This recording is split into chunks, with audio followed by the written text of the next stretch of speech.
श्री नारायण प्रसाद जी के समर्थन में आयोजित इस विशाल जनसभा में जहां जगह छोटी पड़ गई, मैं आप सबके आगमन से बहुत आह्लादित हूं और आप सबके भरोसे माननीय प्रधानमंत्री जी को, माननीय गृह मंत्री जी को ये मैं बता दूं ना कि ये सीट कमल का फूल यहां खिल गया, बता सकता हूं? दोनों हाथ रख सब लोग बताओ, उधर जो खड़े वो लोग भी बताओ, बता सकता हूं?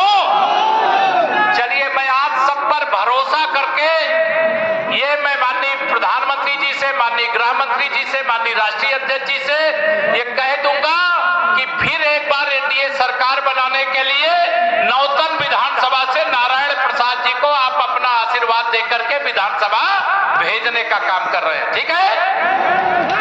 मंच पर इस क्षेत्र के लोकप्रिय सांसद, हमारे बहुत वरिष्ठ साथी और पूर्व प्रदेश अध्यक्ष, जिन्होंने विकास की एक तरह से झांकी दिखाई है, ये झांकी है, पूरी पिक्चर बाकी है, अभी बहुत कुछ होना बताए नहीं। ऐसे माननीय डॉक्टर संजय जायसवाल जी, हमारे भारत सरकार में दो माननीय मंत्री, एक माननीय सतीश चंद्र दुबे जी जिनको अभी आपने सुना, एक मेरे छोटे भाई कमलेश पासवान जी जो उत्तर प्रदेश से चल करके यहाँ पर आप सबके बीच में कमल खिलाने के लिए, एनडीए को जिताने के लिए आए, कमलेश पासवान जी, वो भी भारत सरकार के माननीय मंत्री। हमारे प्रदेश सरकार में जो मंत्री परिषद में हमारे साथी हैं, छोटे भाई सोमेंद्र तोमर जी, आप सबके बीच में आते होंगे, आप सब लोग मिले होंगे, वो मेरे साथ बैठे हैं मंच पर। हमारी वरिष्ठ नेता हैं, पूर्व सांसद हैं, आदरणीय बहन सुनीता दुग्गल जी, वह भी मंच पर विराजमान है, उनका भी उद्बोधन होना था, समय अभाव में नहीं हो पाया है।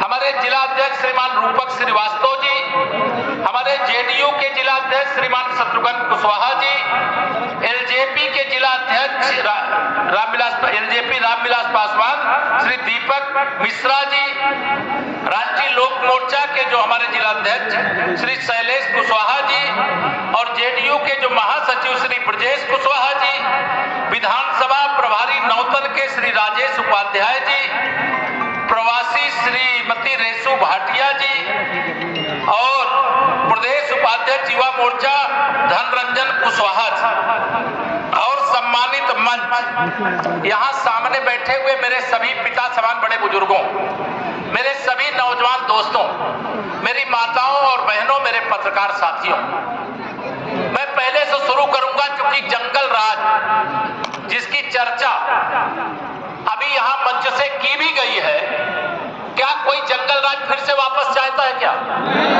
दोनों हाथ उठा के सब लोग बताओ, कोई चाहता है क्या? जो पांडाल के बाहर है वो भी बताइए, कोई जंगल राज चाहता है क्या? नहीं चाहता।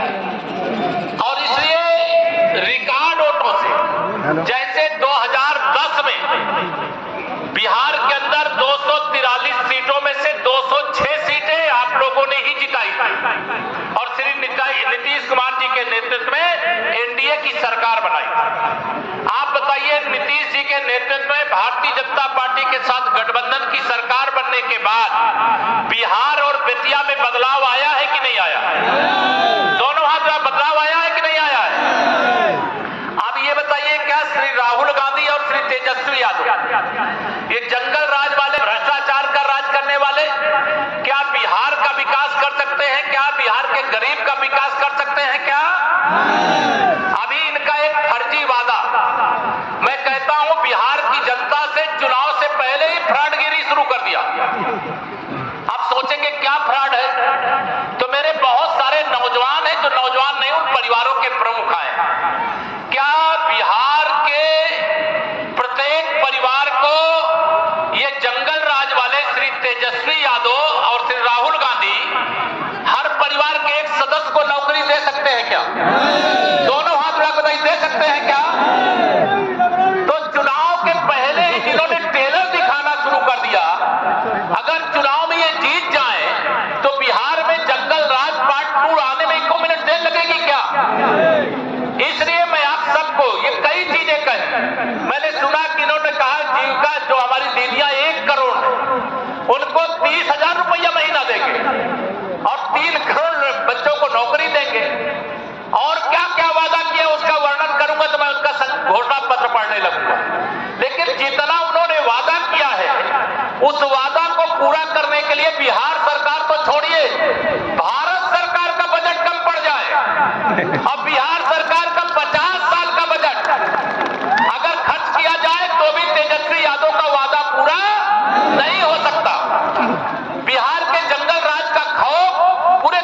रहता था।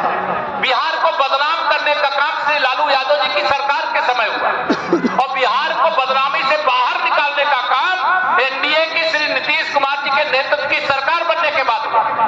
मैं आप सब लोगों को आज हम गर्वपूर्वक अगर ये कह सकते हैं कि भगवान श्री रामलला के जन्म स्थान पर 500 साल बाद भव्य मंदिर का निर्माण हो गया और मैं उस आंदोलन का हिस्सा रहा, तो आज मैं यह भी गर्वपूर्वक कह सकता हूं कि हमारे प्रधानमंत्री माननीय श्री नरेंद्र मोदी जी विश्व के सबसे बड़े मंच संयुक्त राष्ट्र संघ में खड़े होकर के कहते हैं कि हमने दुनिया को भगवान तथागत बुद्ध दिया है, युद्ध नहीं दिया है। यह कहने का काम अगर कोई कर सकता है तो भारत के वर्तमान प्रधानमंत्री माननीय श्री नरेंद्र मोदी जी कर सकते हैं, जिन्होंने भारत को बर्बाद करने का काम। मैं आपके बीच जब आया हूं, बीच में चुनाव का यहाँ पे साफ प्रभारी माननीय प्रधानमंत्री जी ने, माननीय गृह मंत्री जी ने, माननीय राष्ट्रीय अध्यक्ष जी ने, राष्ट्रीय नेतृत्व ने मुझे यहाँ बना करके भेजा। फिर इसी बीच मुझे रूस जाना पड़ा।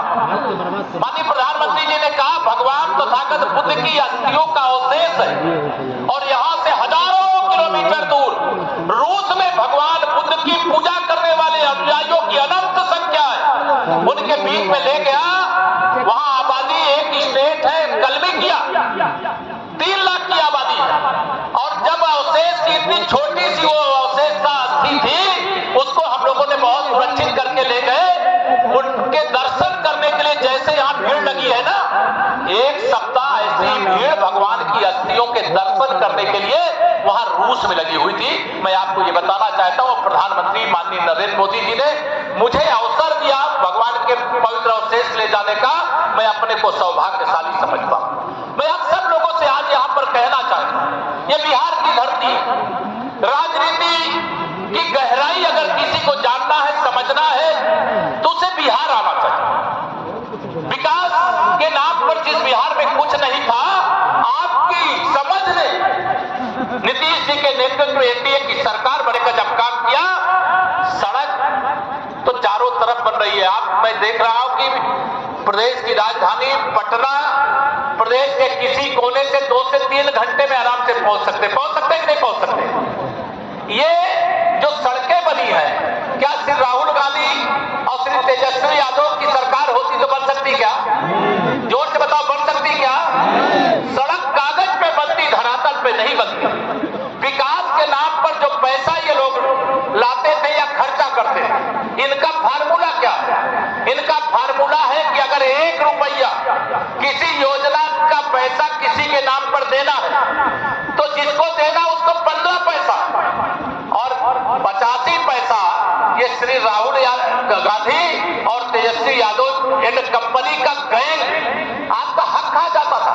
चाहे सड़क का पैसा हो, चाहे बिजली का पैसा हो, चाहे पानी का पैसा हो, चाहे राशन का पैसा हो, चाहे मुख्यमंत्री रोजगार प्रोत्साहन योजना का पैसा हो, चाहे पेंशन का पैसा हो, सभी चीज में घोटाला इनका इतिहास था। लेकिन माननीय मोदी जी जब आए, देश के प्रधानमंत्री बने, तो वो तो गरीब माँ बाप के बेटे हैं, अन्य पिछड़े वर्ग से आते हैं। उनके पिताजी चाय की दुकान चलाते थे और वो तीसरी बार आप सबके आशीर्वाद से भारत के प्रधानमंत्री बने। अब यह बात श्री राहुल गांधी एंड कंपनी, इनको बर्दाश्त नहीं हो रहा। आप लोग कभी श्री राहुल गांधी का भाषण सुने होंगे, हम तो उनके नाम के साथ श्री लगाते हैं, लेकिन माननीय श्री नरेंद्र मोदी जी